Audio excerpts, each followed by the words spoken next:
So our first bar is not complete. It's bar naught. It's the pickup bar and it's got 3 notes in. We're counting in 4. We're going to play very slowly.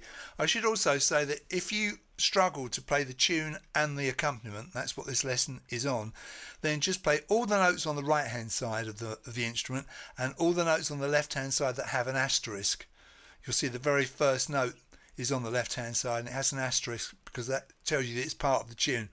So any notes on the left hand side that don't have asterisks, if you leave those out, you'll be left with just the melody line, which is nice to play. In some respects it's better because playing the tune and the accompaniment, you have to keep breaking off the tune to play the accompaniment, and it does spoil the flow a little bit, but obviously it does sound much nicer ultimately. So I hope that made sense.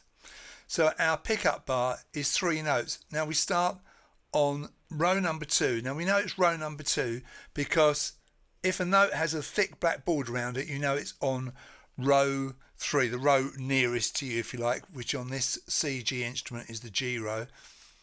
If it doesn't have a thick black border, it's on row 2. And if I want you to play it on row 1, which is the accidental row, I put the letter A, like here, you see, like this red note here.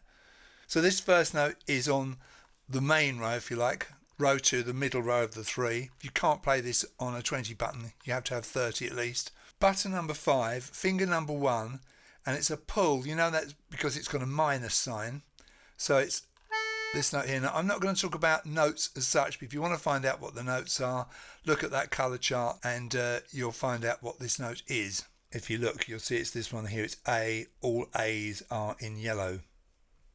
Okay, but I won't keep going back to that.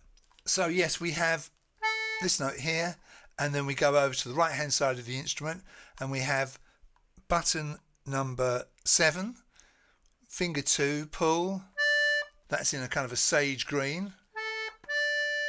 And then we go to this note here, which is button number 8, finger 3, pull. So the first 3 notes all pull,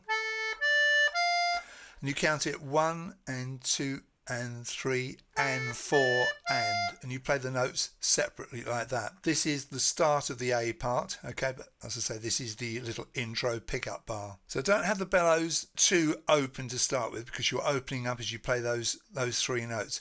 And that note, that first note, has an asterisk because it's part of the tune, and then of course all the notes on the right hand side are part of the tune. So 1 and 2 and 3 and 4 and. Just to explain very briefly, that first note is a number 1 because it's finger 1. It's on the cell nearest to the middle. That means it's button number 5. I number my buttons 1, 2, 3, 4, 5, left hand side, 6, 7, 8, 9, 10, right hand side. Obviously, if you've got an instrument that's got more buttons, just ignore those extra buttons. So button 5, left hand side, pull, and then button 7 and button 8, right hand side, pull.